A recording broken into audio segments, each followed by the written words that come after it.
বন্ধুগণ, ওই আপনারা দেখেন, এক জায়গা থেকে আমি ছোট ছোট কিছু ধুতরা গাছ নিয়ে আসছিলাম। এগুলো এখন লাগাইতেছি।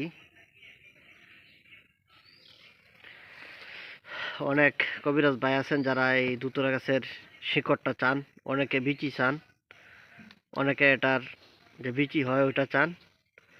তো তাদের জন্য আমি নিজের জায়গার মধ্যে লাগাইতেছি। গাছগুলো দেখেন আপনারা সুন্দর করে। এনে লাগা এই হ্যাঁ, গাছগুলো লাগানো হইতেছে, আপনারা দেখতেছেন। এই যে 4টা গাছ আমি নিয়ে আসছিলাম, এগুলো লাগাইতেছি। আল্লাহ তাআলার ইচ্ছা এখন প্রচুর শীত পড়ছে, গাছগুলো হয় কিনা এখনো জানি না। এই জায়গা থেকে আমি নিয়ে আসছি গাছগুলা, আমি লাগাইতেছি। এগুলো আশা করি হবে, নিচ যাবে না। এই যে দেখেন গাছের কালারটা, যে ছোট ছোট গাছগুলোই নিয়ে আসছি।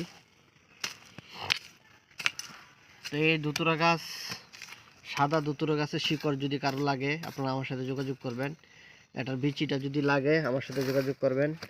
কালা ধুতুরা গাছের বিচি যদি লাগে ওইটাও আপনারা আমার সাথে যোগাযোগ করবেন, ওইগুলোও দেওয়া যাবে বন্ধুগণ।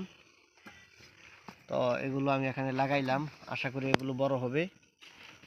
এগুলো যারা তান্ত্রিক ভাই আছেন, কবিরাজ ভাই আছেন, তারা এগুলো কাজে লাগান। তা আমি আপনাদেরকে এই জিনিসগুলো এখানে দেখাইলাম। এই ডাকাডি কেটে আছে, এটা ভাঙ্গাডি।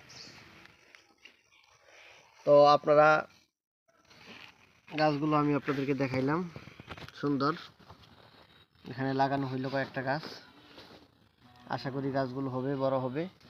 তো এই জিনিসগুলো যদি আপনাদের প্রয়োজন হয় তাহলে আপনারা আমার সাথে যোগাযোগ করে এগুলো কুরিয়ার সার্ভিসে বাংলাদেশের যে কোনো জায়গায় নিতে পারবেন। তা শিকড়গুলো, বিচিগুলো ওগুলো নিতে পারবেন। কালা ধুতুরার যে বিচি আছে ওগুলো আমার কাছে আছে, গাছও আমার কাছে আছে। যারা কবিরাজ আছে, অরিজিনাল কবিরাজ, তারা জানেন এই শিকড়গুলো দিয়ে কি হয়। এটা আমি ভেঙে এখানে বললাম না। তো আপনারা এগুলো আমার কাছ থেকে নিতে পারবেন। তো বন্ধুগণ, আপনারা এই চ্যানেলটা সাবস্ক্রাইব করে রাখবেন, চ্যানেলের পাশেই থাকবেন। আরও ভালো ভালো জিনিস আপনাদের জন্য আমি নিয়ে আসবো ইনশাল্লাহ।